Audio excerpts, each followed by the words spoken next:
Почитувани гледачи, следува Добриот доктор. Јас сум Александар Динев. Ви благодарам што сте со нас. Денеска ќе зборуваме за нарушен однос кон храната кај децата, односно одбивност кон храна од страна на најмладите.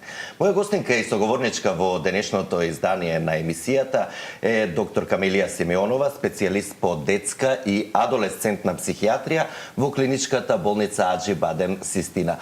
Доктор Камилија, добар ден. Ви благодарам што сте дел од денешното издание на Добриот доктор. Добар ден, Александар, благодарам на поканата. Поздрав за сите гледачи на Сил телевизија. Докторка, одбравме доста актуелна тема со која доста голем број на семејства се соочуваат со овој предизвик, би го нарекол, бидејќи нивните најмали и најмили одбиваат да јадат. Зошто некои деца имаат одбивност кон храната?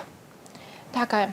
Најпрво благодарам за одбраната тема. Ова е навистина многу сензитивна тема која што секако го погодува семејството во модерно време. Се поактуелно и поактуелно е дека семејствата се соочуваат со еден проблем кај што децата или одбиваат да јадат или е претеран внесот на намирници. Она кое што сакам да го посочам и да дадам сериозно значење на оваа тема е моментот што околу 20 до 25% од младите имаат нарушен однос кон храната. Тоа е навистина голема бројка и е нешто кое што апсолутно не смееме да го апстрахираме. Така, може на почеток и причините најчесто кои доведуваат да ги споменеме, па потоа ќе поразговараме и каква е состојбата во пракса кај вас. Така, како детски психијатар би сакала најпрво да посочам дека односот кон се во животот, па и односот кон храната, го учиме во нашите семејства. Така. И неретко ќе видиме дека родители кои што немаат баш уреден однос кон храната, децата знаат да го превземат тоа. И во тој случај ние гледаме како една реплика, како децата да повторуваат месец. Меѓутоа се почесто поради социјалните мрежи, поради стандардите за убавина, децата се притиснати од овој општествен систем како да изгледаат, особено девојчињата, бидејќи е навистина многу поголем процентот кај девојчињата кои што патат од овој однос. Да, они едноставно сакајќи да го одржат тоа витко тело, да се преокупирани со нивниот физички изглед. И знаете како можеби културолошки девојчињата е многу поприфатливо да се грижат за својот изглед него машките деца.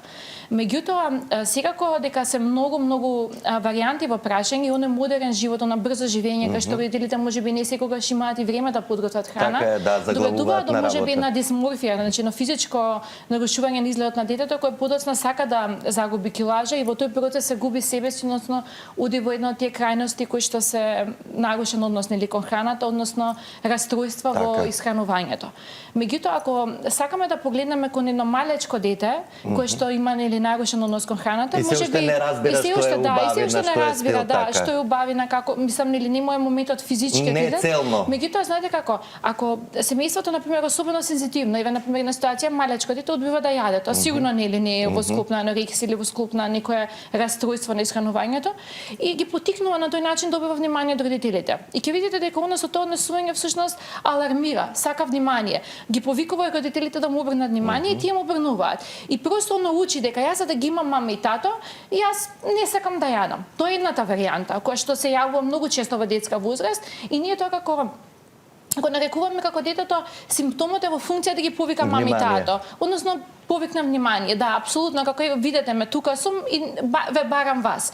И доколку родителите секогаш се сервилни кога тоа дете бара храна или одбива да јаде, пошто има ситуации кога детето ќе одбива да јаде, па 20 родители ќе се приклучат и на тој начин со таа, да речем, симптоматологија се конектира семејството, се враќа во една хармонија, во една функционална средина и детето учи дека благодарение на него и неговиот однос кон храната ова семејство е повторно заедно на маса. И тоа е едната варијанта и таа е многу честа во детската возраст и поради тој кога под 5 години станува збор да родители јават некои симптоми кај дете, јас стално велам, ајде прво да поразговараме со вас пред да ми го нели носите вашето дете, да видиме што се случува во тоа семејство. Да, за да него едноставно носиме нели непотребно детето во болничка средина.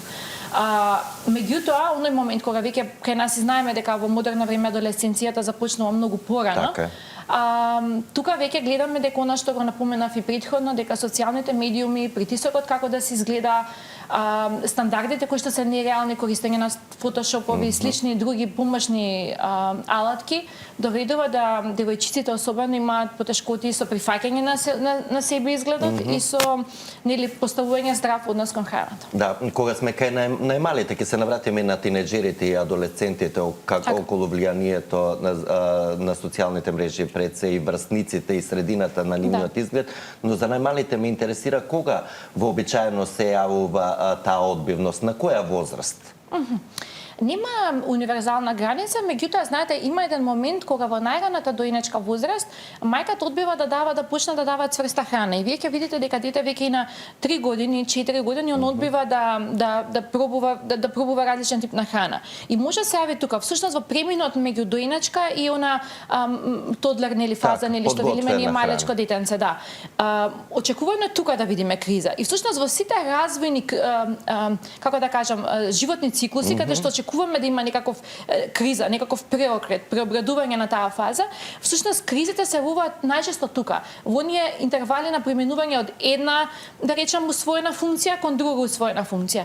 И тоа е во таа рана фаза. Меѓутоа, подоцна, после следната криза гледаме некаде кај школско дете, она преадолесценција период.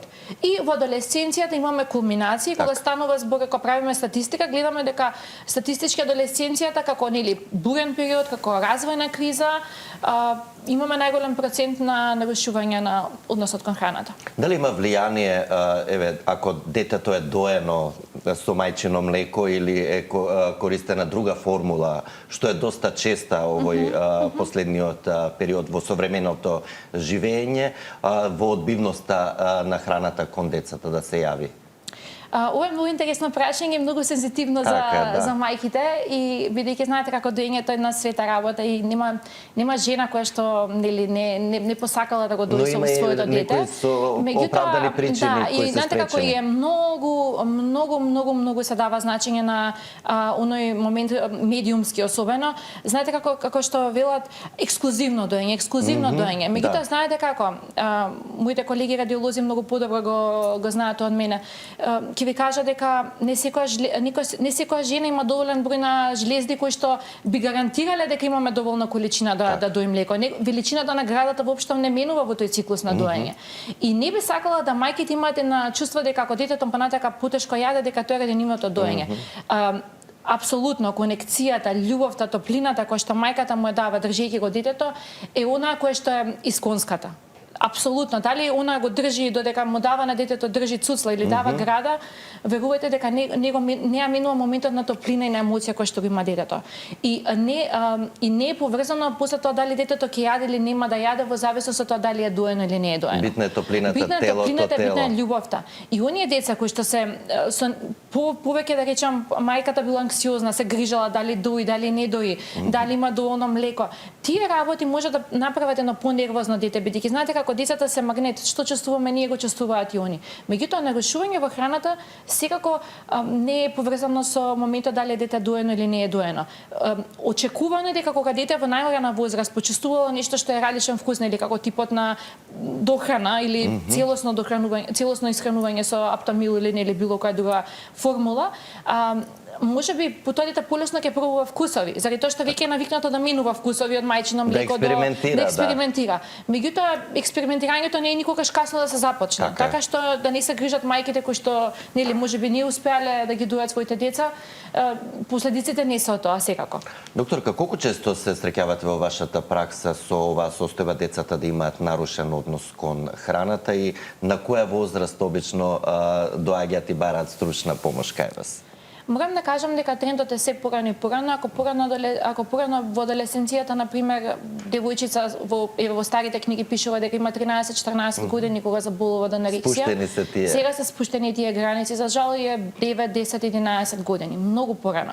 И знаете, родителите стално велат како веќе од памперс стигнавме до хигиенски влошки. Тој процес на детството е скратен заради сплет на околности како живееме.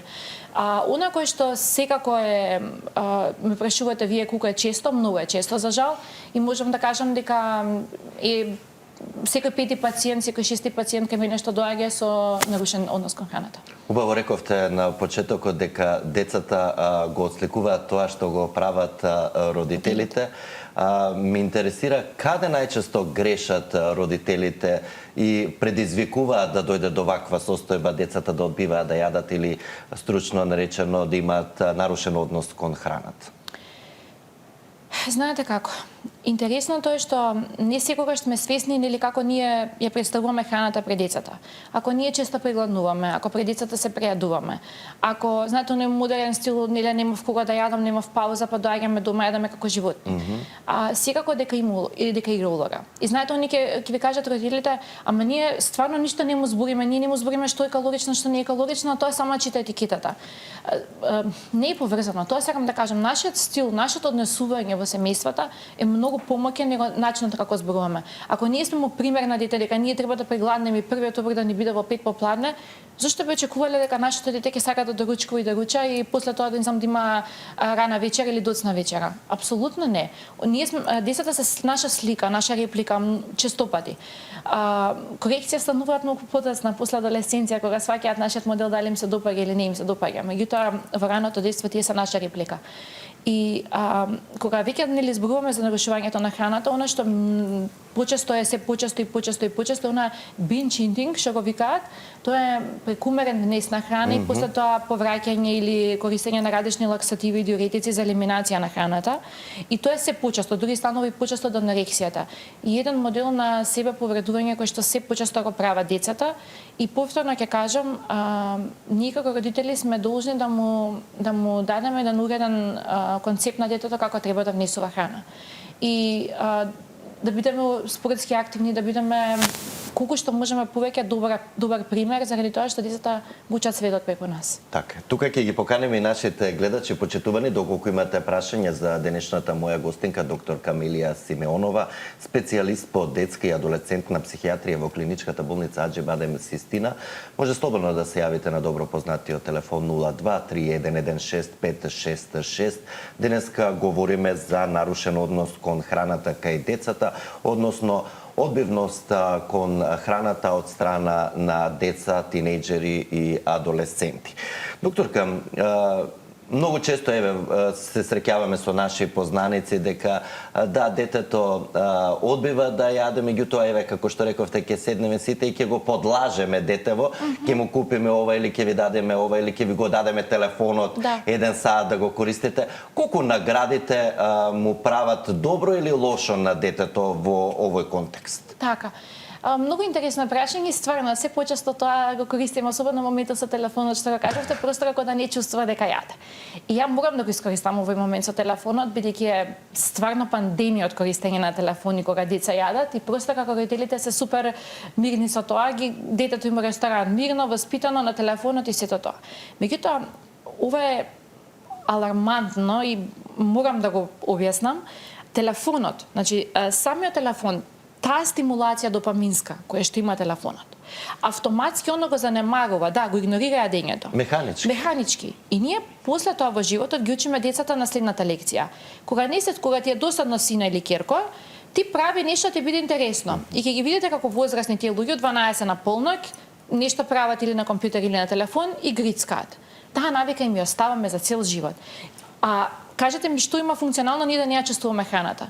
Во модерно време храната не е само ресурс, ние не сме од планина спуштани, ние живееме во модерно општество каде што сакаме задоволство во се што правиме. Не е потреба туку е задоволство. Треба да се чувствува залако, треба да бидеме фокусирани кога јадеме. И знаете, децата во градинка ги учат воспитувачките. Кога се јаде, не се зборува. Јадењето е една активност која што треба да сме во мир со себе и во мир со активноста која што правиме. И родителите ги охрабрувам да побараат помош не кога детето ќе изгуби толку многу телесна тежина и кога веќе ќе биде во една алармантна клиничка позиција за да побараат помош. Штом забележат, заради тоа што знаете секој нарушен однос со храната има една продромална фаза, една нели фаза каде што може да се вратиме назад, но меѓутоа некогаш е доцна. Каде што ќе видите вие дека адолесцентот почнува да избегнува да јаде, ги брои калориите, прекумерно вежба, се осамува кога јаде, прекинува да му биде интересно социјалното обкружување што претходно му било интересно и што му будело интерес. Едноставно има една друга симптоматологија од типот на раздразливост. Постојано ќе видите после оброкот ќе сака да се движи, да трча, да има некаква физичка активност. Може да се затвара во тоалет и да повраќа. Значи тоа се симптоми кои што никако не смееме да ги игнорираме.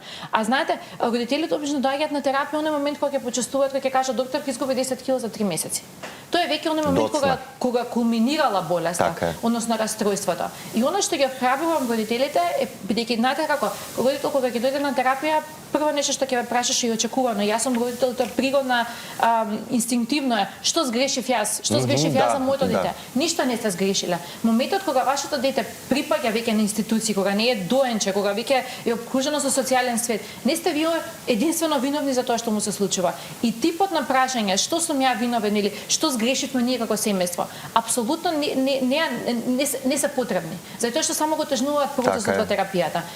Битно е да сме, не сме ние докторите суди, не сме моментот да судуваме сега вие сгрешивте, тој сгреши, оној сгреши. Во таков момент е многу важно да мајката, таткото без разлика нели кој го негува тоа дете да биде на нозе, да биде стабилен и да не бара, да не лоцира грешка. Грешката не ни помага во тие моменти. Така е. Или никако да не употребува сила во тој случај ќе има контраефект ако на сила се хранат. Затоа што таа симптоматологија е толку интрузивна, толку повторувачка, толку е тешка, наликува просто на една обсесивно компулсивна расстройство кај што децата постојано се преокупирани како храната да им го краде животот.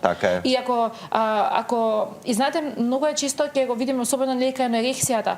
Тоа се деца кои што се изванредно воспитани. И знаете мајката ќе каже јас кај нас не се вика дома, кај нас не се прави. Тоа се перфекционистички деца, тоа не се лоши деца, тоа не се некултурни деца, тоа не се невоспитани деца. И ние не ги осудуваме овие деца, напротив сакаме да им помогнеме, бидејќи таа перфекција која што оние имале на училиште, они сега ја трансформираат во храната и просто како да губат контрола над себе. И ќе видите тие деца ќе ви кажат јас уморен сум, не можам повеќе. Значи како храната буквално да им краде животот. Најмали нозе се изморени од сите детали. Така.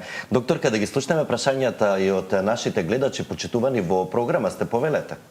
Ало, здраво. Здраво, добар ден. На телефон е мајка на 7,5 месечно бебе, девојче.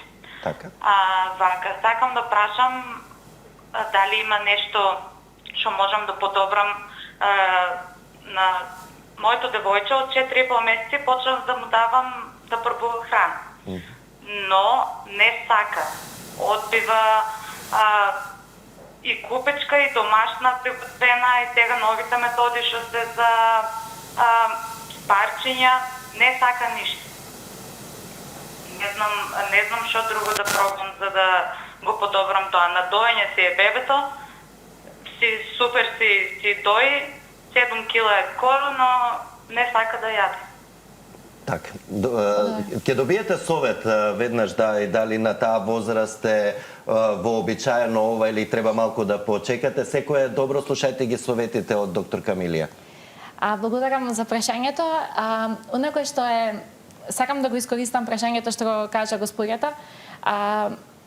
Мајката секогаш сака најдобро за своето дете. Така е. И оваа загриженост потекнува там. Ова не е предмет на страв, ова не е предмет кој што воопшто бара консултација нели со медицинско лице. Мајката е преокупирана да биде најдобра мајка и да му даде на детето се што треба. Меѓутоа штом детето има добра килажа, штом детето цица, апсолутно не е ништо страшно ако детето на 4,5 месеци не сака да јаде или како што таа кажува дека 4,5 месеци. Напротив, треба само трпение. Трпение во тој процес и очекувано е децата, она што ви го напоменав и претходно. Децата кои што се доени, многу моментот на внесување на вкусови им треба повеќе време. А другите деца полесно експериментираат, така да штом тоа дете не е со дохрана, очекувано дека прво млекото кој што доаѓа од градата на мајката е топло. Така е, хранливо. Богато е со хормони, за разлика нели од кашата кој што таа ќе ја спреми и како што ќе ја спреми. Така што да не се обесхрабрува оваа мајка, прави супер за своето дете со самото тоа што има доволно млеко и го дои. Така што има време ќе внесе тоа дете се што треба понатаму. Само по себе како што се вели, но само ако се губи на килажа тогаш треба да биде аларм. Сигурно. Да ги слушнеме и следните гледачи почитувани во програма, сте повелете. Ало, добар ден. Добар ден, ве слушаме. Се јавувам во врска со момченце од 4 годинки. Тој детенце што оди во градинка од своји 9 месеци, значи секогаш е окружено со дечиња што јадат, што доручкуваат, што ручат во градинка. Меѓутоа, детенцето никогаш не руча во градинка. Одбива овошје, салата, чорбички. Значи, кога и да го прашаме што јадел, кажува дека не јадел ништо. Мислам и негователките, нели, тоа го потврдуваат. Детенцето психофизички е супер развиено, нели, се е во ред со него, меѓутоа, јас просто не знам како ќе расте понатаму, како ќе се развива, затоа што неговиот прв оброк е околу 3,5-4 кога ќе се врати од градинка и евентуално ако вечера. Многу слабо се храни, значи мал змесна храна, со слаб квалитет, не јаде се што е потребно да јаде нели едно детенце за да има правилен раст и развој. И повеќе би сакал да јаде благо, иако тоа му е нели секогаш во граници дадено. Некогаш дури забрането. Така, Како е само да прашам, извинете, како е со килажата тоа детенце? Со килажата е во ред, мада нели мислам дека малку со висината, не толку со килажата, колку што мислам дека со висината малку не е соодветен со другарчињата нели од неговата возраст. Добро, може би и генетика е во прашање да како сте во фамилијата, да повеќе клучни фактори се, меѓутоа ќе добиете совет од докторката и која би била можната причина за оваа состојба. Да, има и вакви случаеви во градинка да одбиваат ништо да не јадат. Јас повторно би го благодарам најпрво за прашањето и би сакала на еден поинаков начин да погледнеме на ова прашање, да не се фокусираме нели дали е во прашање дењето или е во прашање градинката, меѓутоа да го погледнеме на поинаков начин. Како семејството кога воспитувачката кажува дека не јадало? Како семејството реагира на тоа? У смисла, еве на пример детето посакува повеќе даде благо, што нели не е неочекувано, па и ние возрастните ни е посимпатично благото, кога ќе каснеме благото е таква една допаминска стимулација што е секако поинтересно него кога јадеме месо или некој друг прехранбен продукт. Така што, знаете, тука има многу удел тоа. Ако детето не стагнира, ако напредува како ова дете, можеби нели не е високо, превисоко, меѓутоа доволно високо и доволно тешко, значи дека нутритивно тоа дете е подмирано. Значи ние немаме органско страдание. И нели тоа е важно кога размислуваме на секој расстройство во детска возраст или секој нарушување, ние прво нели мораме да исклучиме органска причина, дали нешто се случува, дали ова дете ни губи на килажа. Штом детето има уреден развој, значи дека нутритивно е добро. Штом е нутритивно добро, можеме автоматски да бидеме спокојни, да речеме ајде сега да го погледнеме ова од друга перспектива. Предпоставувам дека кога детето ќе каже дека не е јадено, родителите му велат ајде сега јади, што сакаш да јадеш, ајде сега мама ќе го направи тоа. Просто ние го држиме во една како сепарацијата да не е постигната, заради тоа што градинката значи дека јас се сепарирам од мама и тато и тргнам во еден свет со другарчињата. А родители кои што и дале продолжуваат да бидат ултразаштитнички насочени кон своите деца, сепарацијата не се постигнува. Иако дете функционално оди во градинка. Ние мора да размислуваме на тој момент сега. Дека можеби мајката супер и секако секоја чест што го пуштила туку рано во градинка, јас сум поборник, сакам децата да одат во градинка и јас навистина ги уважувам градинките и сметам дека они се клучни за развојот на нашите деца и колку порано дете почне да оди во градинка, толку е подобро за детенцето. Меѓутоа, тука станува еден збор друг, кај што детето на некој начин продолжува да биде врзано со мама и со тато, во таква смисла, каде што оно ќе добие после тоа благо, ќе добие чоколадца, ќе добие она што на него му треба. И просто како балансот во семејството се чува на таков начин. Јас се чувам до 3 не јадам и после 3 сега добивам тоа што го сакам. Па не сум будала да јадам манџико, после ќе добивам чоколадо. Знаете, ви вас тоа да ви го кажат, ќе ви биде ќе почекате, нели? Не е ништо страшно. Особено што знаете кај децата кога се заиграни, гладот и не толку се чувствува. Така што мислам дека можеби не е лошо семејството да провери како реагира на ова детенце. И тоа би му било на некој начин знак. Доколку секако нели ова состојба продолжува, слободно може да дојдат, нели јас работам во Аџи Цистина, слободно може да дојдат на термин. Така е, да, но да ги следат пред се оние клучни параметри, тежината, пред се можеби висината не е толку клучен фактор во ова состојба. Да ги слушнеме и следните гледачи почитувани во програма, сте повелете. Добар ден. Добар ден. Сакам да се консултирам со докторката. Ја имам 3 годишна ќерка она пие уште млеко во прах, знаеш тоа холе млеко. 3 годишна е, не можам да ја прекинам тоа. Све што ќе прашам да јаде, одбива да јаде, воопшто не сака ни да проба.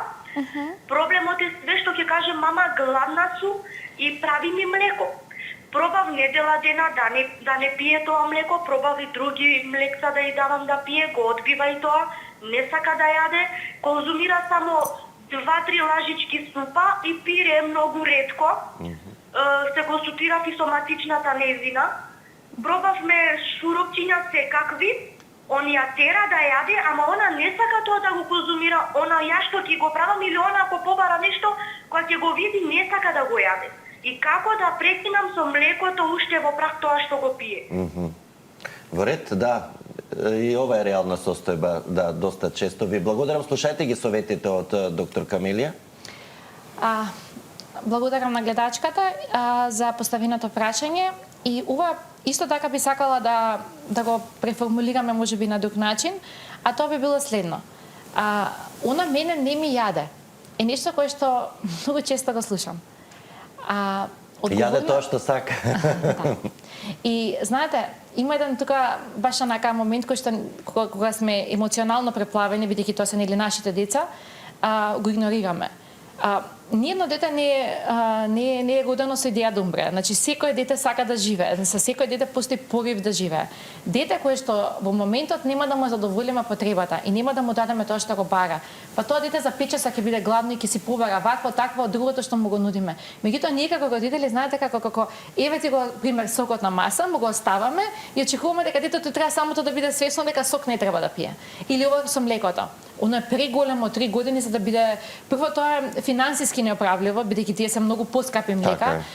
Друга работа има зашто нели имаме натака спектар на јадење кој што детето треба да ги внесува ради нутритивно добро. Така што апсолутно моментот дека она не ми прифаќа зависи од нас. Значи детето има 3 години. Значи правиме молба за дете кој што има 3 години. Не треба оно да прифати. Ние сме старателот, ние сме авторитетот. Не може да очекуваме натака како во природата. Телеци од крава, крава не се од теле. Не може кравата не очекува телето да мисли. А ние родителите заради тоа што ги сакаме нашите деца, ги уважуваме како авторитет, ние сметаме дека они треба колаборација со нас да прават. Да они да, добре тоа мама, имаш право, дај ќе се земам, ќе се каснам. Не. Од авторитативна позиција се поставиме дека ние делегираме што ќе се случува во домот и од таква позиција да го натераме детето да јаде. И заедно да седнат Доколку да јадат. Да, едноставно или со некаква приказна, на пример, ете, не знам, полицајецот, ете, не знам, некој го зема тоа млеко повеќе не се произведува, немаме што сега, што да правиме. Низ призма на приказна, низ призма на било што ќе му направи на детето на реална слика дека тоа веќе не е во ред да го внесува. А ние ако продолжиме да му го дадеме, па детето ќе си го тера, нема сигурно да иде по нешто друго? Така, ќе пробаме, еве, една недела. Нема да има успех, меѓутоа треба трпение и доста точно треба конзистентност во секое, точно. Тоа е максимално важно што го напоменавте. Така е. Да ги слушнеме и следните гледачи. Добар ден, во програма сте, повелете. Ало, добар ден. Добар ден, ве слушаме, повелете со прашањето. Поздрав за докторката, јас сум една загрижена баба. Мојот внук има 5 години и одбива да јаде секаква храна. Овоше не јаде никакво, јаде едни работи. Во градинка само лепче. Не се останува во развој, супер е, одличен е, ама не можеме да му дадеме се што сакаме. Он само што сака, тоа јаде, така? Само тоа што сака. И не сака да пробува други вкусови. Не сака да ги експериментира. А 5,5 години дека ќе треба во школа да тргне. Така. Загрижена сум многу. Сокови не пие, само вода пие. А 2,5 години е доен. До 2,5 години рековте лепче само во градинка јаде, не сака чорби суп. Само лепче, не сака, ништо. Ниту Дома овоше. јаде една храна, една листа, еднолична, кај мене јаде друга храна и ништо не можам да му дадам, мислам тоа што јас му давам кај мене. Тоа да биде тот, во него ставам зеленчуци, месо, риба, различно секој ден, да, зеленчуци, све му давам, а овоше никако. И тот не. Па добро, да, слушајте ги советите, еве конкретно ќе добиете и постручни совети од докторката и дали е тоа во ред да одбива да јаде овошје и сокови. а од друга страна да сака зеленчук, еве како што ја разбрав гледачката, и лепче само да се засети во градинка. Благодарам за прашањето и повторно би искористила да го напоменам, може би по неколку пати денеска, а тоа е дека ако ние во домот го имаме тоа што го сака детето, која е веројатноста дека тоа дете ќе сака да проба нешто друго што не му е вкусно? Ние треба, знаете како што велат возрастните, треба да ги ставаме децата на свршен чин. Едноставно тоа што го сака, благото го нема дома. Да. И тоа дете нема да умре од глад. Тоа дете ќе ја прифати манџата што му ја давате, ќе го прифати овошето, меѓутоа, и знаете што е символично? Во семејството на родителите, тоа дете јаде еден тип на храна. Да, и може да просто експериментира. Како во шефовска позиција, значи тука јадам ова, кога одам ваму јадам Кај тоа. баба, И тоа друго. наликува на една нели баш онака бос позиција каде што јас бирам, тука правам ова, тука правам она. И би го повикала семејството да, особено нели бидејќи за ова дете се грижат и родителите нели и бабата, да се договорат што ќе има во домот. Ако на детето му го тргнеме тоа сладко што го сака или тој леп што го сака, тоа дете цел ден нема да ви седи гладно. Јас гарантирам за тоа. Апсолутно ќе земи и ќе јаде нешто друго.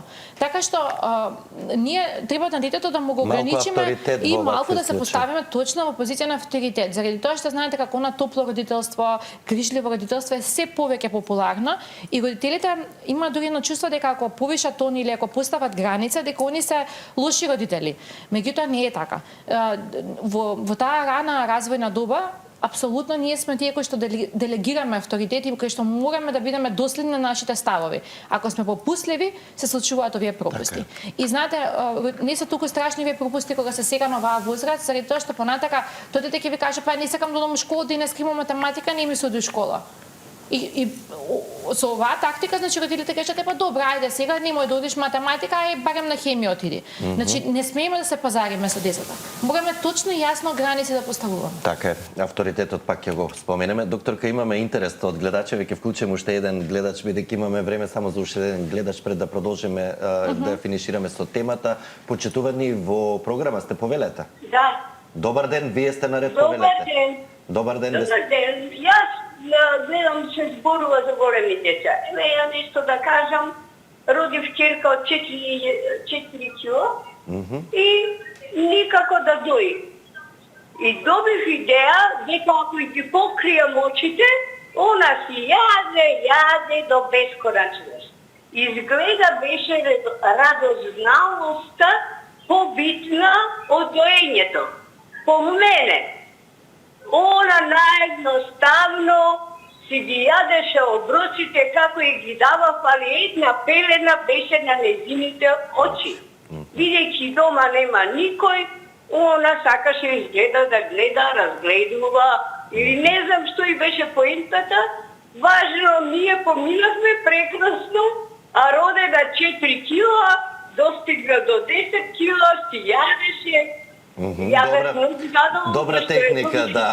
Штом вродува со плод. Ви благодарам за споделеното искуство, да, еве. Се сноѓаат родителите и семејствата, да. Да. Ако имаме уште еден гледач, режија?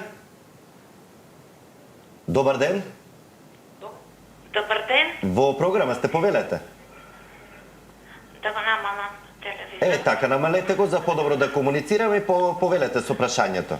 Поздрав до вас и до преубавата докторка и високо професионална. И јасовета баба сакам да прашам до кога е дозволено, бидејќи мојата snaako дои бебето, мислам дете сега више 5 години, 4,5 години го доеше редото, а сега од време на време, дали е тоа нормално и здраво и медицински границата до кога може да се дои дете? Ви благодариме, веднаш ќе добиете одговори, препораки, совети, дали е тоа во ред. Секој е добро, господјо? 4,5 години. Да, благодарам за прашањето. Би сакала да кажам дека 4,5 години не е возраст за доење. Апсолутно не. И она кое што секогаш треба да размислуваме или не само на органското здравје, односно нутритивните добра на детето, мораме да размислуваме и на психолошкиот процес на детето. Така. 4,5 години на возраст кај што детето треба веќе да има пребродено таа сепарациона анксиозност, а ние го држиме во еден циклус назад. До стаклено звоно, како да, се и Светска здравствена се повеќе го поместува и му дава простор на доењето, и последното е дека до 2,5 години ексклузивно доење, односно доење со па и го сменјан или доење со дохрана дека е во ред. Меѓутоа до 2,5 години. 4,5 години се 2 години плюс, и би сакала да напоменам дека психолошки за детето тоа не е добро. А не е добро да спекнели кога би ме прашале зошто, заради тоа што детето му ја доцнеме фазата на себе идентитет, на воспоставување однос со себе. Односно го држиме во еден циклус каде што он не прави разлика, тоа дете не прави разлика што е јас, што е мама. И го држиме во една симбиоза. Таа симбиоза на долги стази би генерирала дека и адолесценцијата би имала известни потешкоти, и стварно ја охрабрува мајката која што го прави ова, да постепено дали низ игра, дали низ некој друг модел кој што нели во зависност нели од идејата на самото семејство, меѓутоа да го прекине процесот на доење со цел да му објасни на детето дека нели е доволно големо, дека ако користат нели во воспитувањето, не знам, полицаец, не знам, нели чичко некој или нешто, дека ја карал, дека не може веќе, да му се објасни на детето на некој начин дека ова е нешто кое што треба да ќе свати и ќе разбере. Ќе свати, да, и да биде мајката упорна, заради тоа што јас се прашувам па и за здравјето на таа мајка колку е добро да повремено нуди града, сепак 4,5 години е кога дете веќе има формирано заби, и така, колку е тоа во ред. Треба да се премине, убаво Да. рековте. Докторка, бидејќи сме на самиот крај од емисијата, иако цело време споделувате совети од различни искуства и преку прашањата од гледачите, ваш совет како наедноставно да се избегне тој нарушен однос кон храната од страна на децата и децата нормално да се хранат, да се нормализира исхраната? Благодарам, Александар. Најпрво сакам да ги советувам родителите, како за се во животот, така и за исхранувањето на своите деца, да најпрво они бидат светлиот пример. Не се себични родители кои што посветуваат грижа за сопственото здравје, бидејќи ако на детето му понудиме дека имаме ние добро здравје како родители, децата ќе го превземат. Еден универзален модел каде што ние се почитуваме себе, за да децата учат да се почитуваат себе. Што тоа значи? Да ние негуваме еден уреден однос кон храната, така, да негуваме редовни оброци. Моментите кога се јаде, кога се поминуваат, тие се знаете како и културолошки на нас гледано се моменти кога биле ритуал, кога групата се собирала, да уживаме во храната, да не ни биде храната стресот, да се стаса, да се јаде по секоја цена, мајка да се жртвува да прави ваков и таков ручек. Јадењето да биде нешто кое што го конектира семејството. Меѓутоа, секој однесување на нивните деца, кое што го приметуваат, кое што е различно од претходно усвоеното, дете одбива да јаде, губи на телесна тежина, прекумерно качува телесна тежина, посветува многу време и однос кон храната, просто како да нешто му го краде детството на неговото дете. Тоа се моменти кога треба да се реагира. Така. Да не се реагира кога е доцна, да не се реагира кога повеќе циклуси во детето се одминати. Топло ги советувам родителите заради тоа што моментот кога дете ќе дојде на терапија, има изгубено менструален циклус, има загубена сериозна телесна тежина, тој е почеток на болест. Тоа веќе не е момент каде што се превенира, него тоа е момент на болест. Докторка, навистина имаме уште многу да говориме, но ова ќе биде повод да бидете повторно дел од Добриот доктор, и пред се ви благодарам за споделените совети и искуство со нашите гледачи на денешнава доста честа и актуелна тема. Благодарам. Секоја чест.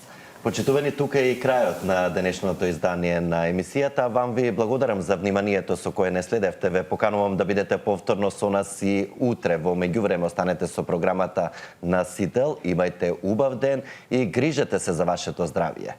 Пријатно!